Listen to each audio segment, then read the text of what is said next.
முதல் முறையாக துப்பாக்கியை பார்த்தவனின் கண்கள் ஆச்சரியத்தில் விரிந்தது. கரிகாலன் கொடுத்த துப்பாக்கியை சில நொடிகள் இமைக்காமல் பார்த்த சர்வா, இல்ல சார், இந்த சில்லற பயலுக்கெல்லாம் கன் ரொம்ப அதிகம்.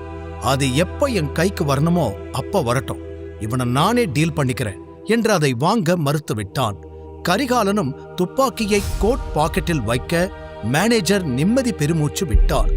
இன்டர்காமில், பாஸ்கர் உடனே கேபினுக்கு வா என்று அவனை வரச் சொல்லி உத்தரவிட்டார்.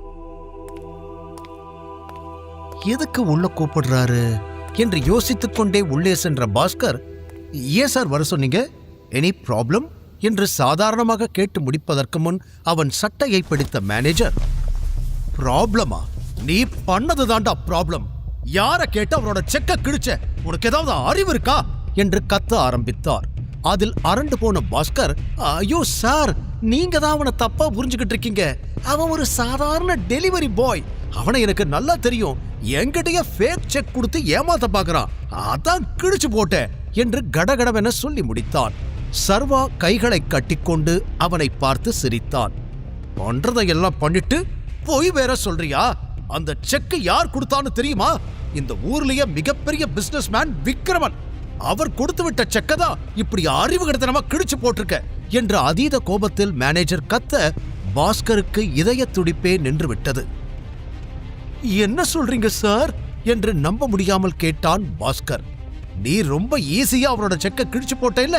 நீ இப்படி பண்ண விஷயம் மட்டும் அவருக்கு தெரிஞ்சது உன்னையும் நார் நாரா கிழிச்சு தொங்க விட்டுருவாரு என்று மேனேஜர் சொல்ல பயத்தில் எச்சில் விழுங்கினான் பாஸ்கர். சார், சாரி சார், நான் தெரியாம பண்ணிட்டேன். எப்படியாவது என்னை இதுல இருந்து காப்பாத்துங்க சார், எனக்கு பயமா இருக்கு என்று பாஸ்கர் மேனேஜரிடம் கெஞ்ச, ரொம்ப கஷ்டம். முதல்ல போய் நீ கிழிச்சு போட்ட செக்கை எடுத்துட்டு வா, அத டேப் போட்டு ஒட்டு என்று மேனேஜர் கூற, அது எப்படி சார் பாசிபிள் என தலையை சொரிந்தான் பாஸ்கர். முடியாதுன்னா உனக்கு இங்க வேலை இல்ல, இன்னைக்கே நான் உன்னை ஃபயர் பண்றேன், கிளம்பு என்று மேனேஜர் கூற, ஐயோ சார், நான் பண்றேன் சார், 1 minute என்று கூறி வேகமாக காமன் ஏரியாவுக்கு ஓடி வந்து கீழே கிடந்த கிழிந்த செக்கை பொறுக்கி அள்ளினான். சர்வா அமைதியாக நடப்பதையெல்லாம் பார்த்து கொண்டிருந்தான். பின் வேகமாக உள்ளே வந்த பாஸ்கர் தான் கிழித்து போட்ட அனைத்தையும் டேபிள் மீது வைத்தான். சின்ன சின்ன பீஸாக கிடந்த அதை எப்படி ஒட்டுவது என்றே அவனுக்கு புரியவில்லை. அதை ஒட்டுவதற்கு டேப்பை எடுத்துக்கொண்டு, கடவுளே, என் வேலையை நீதான் காப்பாற்றணும் என்று மனதிற்குள் வேண்டியபடி ஓரக்கண்ணில் சர்வாவையும் அவ்வப்போது பார்த்தபடி அந்த செக்கை ஒட்ட ஆரம்பித்தான். ஏய், உனக்கு 5 minutes தான் டைம், சீக்கிரம் ஒட்டி முடிக்கிற, இல்ல நானே உன்னை கழுத்தை புடிச்சு வெளியே தள்ளி இதுக்கப்புறம் வேற எந்த பேங்க்லயும் வேலை பார்க்க முடியாத மாதிரி பண்ணிடுவேன் என்று மேனேஜர் வேறு இன்னொரு பக்கம் கத்திக்கொண்டே இருந்தார். பாஸ்கருக்கு கை கால் எல்லாம் நடுங்கியது. இன்னொரு புறம் சர்வா அந்த மேனேஜரை கண்ணை மூடாமல் பார்த்து கொண்டிருந்தான். ஒரு பேங்கோட மேனேஜர் எனக்கு எப்படி பயப்படுறார்னா, அப்பாவோட சாம்ராஜ்யமும் அவரோட பவரும் எவ்வளோ பெருசா இருந்திருக்கணும். எனக்காக எவ்வளோ பெரிய விஷயத்தை என் அப்பா விட்டுட்டு போயிருக்காரு என்று நினைக்கும் பொழுது அவனுக்கு புல்லரித்தது. கூடவே பாஸ்கரின் முகத்தை பார்க்க இப்போது சர்வாவிற்கு பாவமாகத்தான் தோன்றியது. இருந்தாலும் இவனுக்கு இது தேவைதான். இன்னைக்கு இந்த தண்டனை இவனுக்கு கிடைக்கலனா இதுக்கப்புறம் வர ஏழைங்க எல்லார்கிட்டையும் இப்படிதான் பிஹேவ் பண்ணுவான் என்று தனக்குள் சொல்லிக் கொண்டவன் அமைதியாக நடப்பதை வேடிக்கை மட்டும் பார்த்தான்.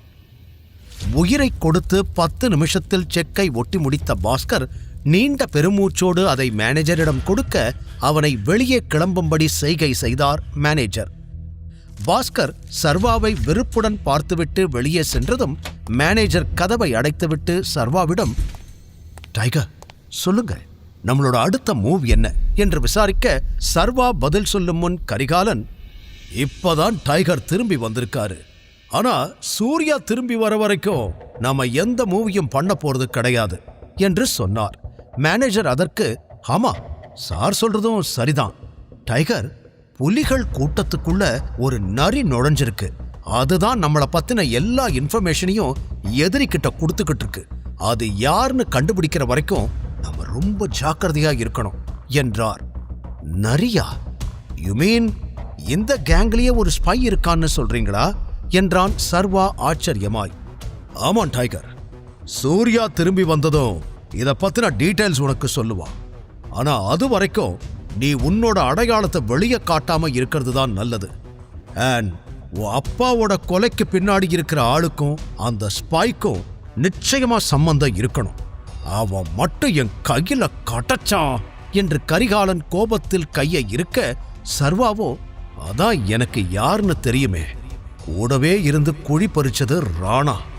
இப்போ அவன் அப்பம் பண்ண தப்பையெல்லாம் மறைச்சிட்டு நாடகம் போட்டுட்டு இருக்கான் அவன் மகன் சூர்யா என்று நினைக்க நினைக்க கோபமாய் வந்தது அவனுக்கு. இவங்க எல்லாம் இன்னும் ராணாவை ரொம்ப நல்லவன்னு நம்பிக்கிட்டு இருக்காங்களே, அவன் துரோகின்னு இவங்களுக்கு தெரியப்படுத்தணும் என்று நினைத்து நிஜமாக வருத்தப்பட்டான் சர்வா. பின் அவர்களிடம், நான் இன்னும் இந்த குரூப்ல யார் யாரெல்லாம் மீட் பண்ணணும் என சர்வா கேட்க, மேனேஜர் அதற்கு, நம்மளோட க்ளோஸ் குரூப்ல சூர்யா, விக்ரமன் சார், கரிகாலன் சார், திவாகர், நான், பாரிவேந்தன், சக்கரவர்த்தி, அப்புறம் ஆலியா என்றார். ஆலியாவா? இந்த டீம்ல பொண்ணுங்க கூட இருக்காங்களா என்று சர்வா ஆச்சரியமாக கேட்டான். எஸ், இதுக்கு முன்னாடி ஆலியாவோட அம்மா தான் அந்த பொசிஷன்ல இருந்தாங்க. 1 இயருக்கு முன்னாடி அவங்க இறந்துட்டதால ஆலியா அவங்களோட இடத்துக்கு வந்துட்டா. அப்புறம் நீ நினைக்கிற மாதிரி அவ சாதாரண பொண்ணு கிடையாது, அவ ஒரு நெருப்பு சூறாவளி.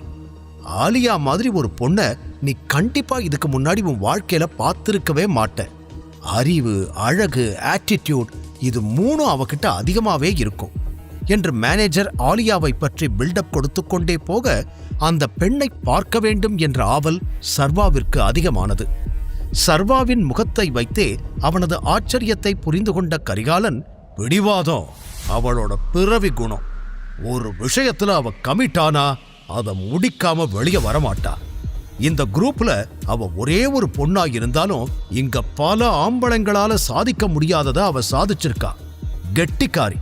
நீ எக்காரணத்தை கொண்டும் அவளை ஒரு சாதாரண பொண்ணுதானேன்னு மட்டும் தப்பு கணக்கு போட்டுடாத. இதெல்லாம் உன்னோட நல்லதுக்கு தான் சொல்றோம் என்று எக்ஸ்ட்ரா அறிவுரைகள் வேறு வழங்கினார்.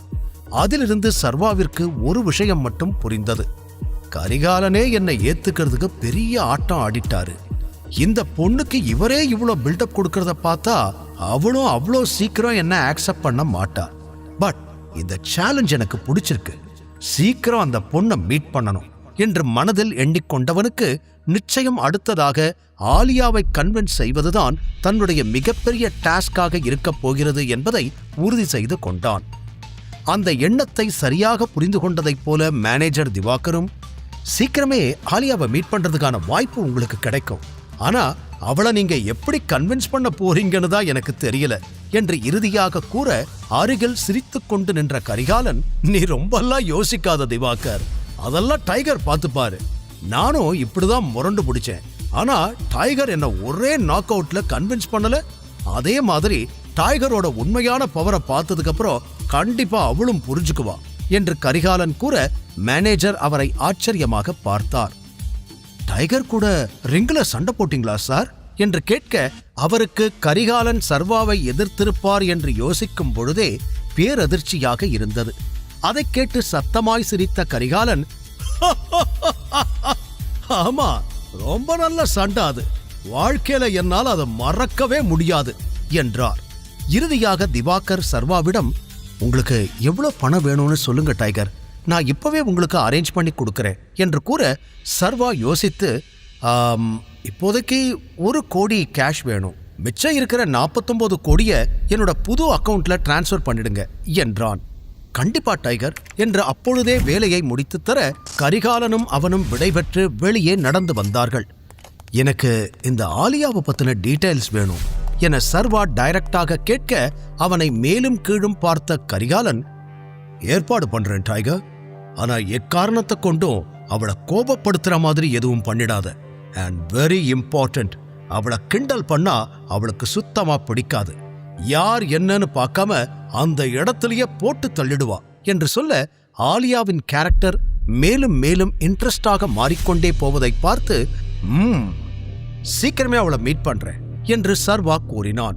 கரிகாலன் ஒப்புக்கொண்டு, அப்புறம் உனக்கு ஒரு கார் ரெடி பண்ணணும், நான் என்னோட மேனேஜர் கிட்ட இன்ஃபார்ம் பண்றேன், இப்பவே குளோபல் மோட்டார்ஸ்க்கு போ, அங்க உனக்கு ஒரு புது கார் வெயிட் பண்ணிக்கிட்டு இருக்கும், இப்போதைக்கு நான் பணத்தை செட்டில் பண்ணிடுறேன், ஆனா நீ பழையபடி பொசிஷனுக்கு வந்ததும் அதை எனக்கு டபுள் மடங்கா கொடுத்துடணும் என்று சொல்ல சர்வா சிரித்து விட்டான். பின் அவன் தனியாக கிளம்பி குளோபல் மோட்டார்ஸுக்கு வர அவசரத்தில் அவர் எந்த காரை புக் பண்ணி இருக்கிறார் என்று கேட்க மறந்து விட்டான். ஆனால் அவன் ஷோரூம் உள்ளே சென்றபொழுது மேனேஜர் அவனுக்காக வெயிட் பண்ணி கொண்டிருப்பது தெரிய சர்வாவிடம் வேகமாய் வந்தவர், மிஸ்டர் சர்வேஸ்வரன் என்று கேட்க, எஸ் ஆம் சர்வேஸ்வரன் என்று கூற அவன் தோற்றத்தைக் கண்டு ரிசப்ஷனில் இருந்த பெண்கள் அதிர்ச்சியாக பார்த்தார்கள். ஆனால் அவன் எப்படி இருப்பான் என்று கரிகாலன் ஏற்கனவே சொல்லிவிட்டதால் மேனேஜர் ஆச்சரியப்படவில்லை. என் கூட வாங்க சார் என்று பின்னால் இருந்த கராஜுக்கு அழைத்துச் செல்ல அங்கே பல எக்ஸ்பென்சிவான கார்கள் நின்று கொண்டிருந்தது.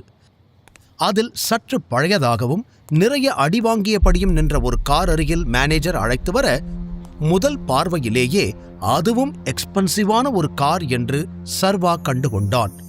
வேண்டுமென்றே அதை பழையது போல் மாற்றியமைக்க சொல்லியிருந்தார் கரிகாலன். அவருடைய திட்டத்தை பார்த்து சர்வா உள்ளுக்குள் மெச்சிக்கொண்டான். அவனுடைய டேஸ்டுக்கு அந்த கார் பக்காவாய் ஒத்துப்போக மேனேஜர் பவ்யமாய், சார் நீங்க காரை டெஸ்ட் டிரைவ் பண்ணி பார்க்கறதுனா பாருங்க, நான் பேப்பர்ஸை எடுத்துட்டு வந்துடுறேன் என்று சொல்லி செல்ல சர்வாவும் டிரைவர் சீட்டில் அமர்ந்து அந்த காரை ஸ்டார்ட் பண்ண, ஹாய் என்று விண்டோ பக்கம் இருந்து ஒரு குரல் வந்தது. சர்வா சட்டென்று திரும்பி பார்த்தான். அங்கு வேதிகாவின் பெஸ்ட் ஃப்ரெண்ட் ஷிவானி நின்றிருந்தாள்.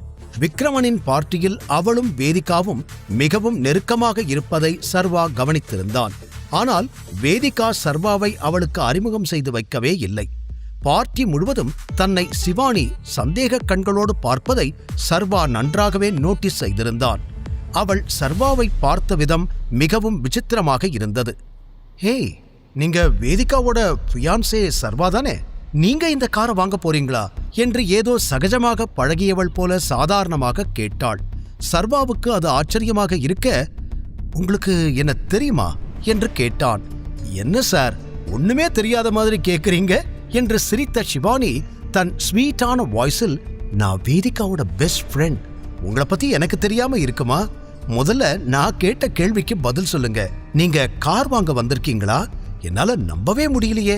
வேதிகா நீங்க ரொம்ப புவர்னு சொன்னா, ஆனா நீங்க எப்படி இங்க என்று அடுத்தடுத்து அவள் கேள்விகள் கேட்டுக்கொண்டே போக, ஆஹா, இவகிட்ட வாயை கொடுத்து என் வாழ்க்கைய புண்ணாக்கிக்க கூடாது என்று எண்ணிய சர்வா, ஆமாங்க, நான் புவர் தான். இது என்னோட கார் இல்ல, என் பாஸோடது. அவர் புக் பண்ணதை எடுத்துட்டு போகத்தான் நான் வந்திருக்கேன் என்று கூறினான். நிஜமாவா சொல்றீங்க என்று ஷிவானி நம்பாமல் கேட்க, என்ன பார்த்தா பொய் சொல்ற மாதிரி இருக்கா? முழு கதையையும் கேட்டு மகிழ பாக்கெட் FM ஆப்பை டவுன்லோட் செய்யுங்கள். லிங்க் டிஸ்கிரிப்ஷனில் கொடுக்கப்பட்டுள்ளது.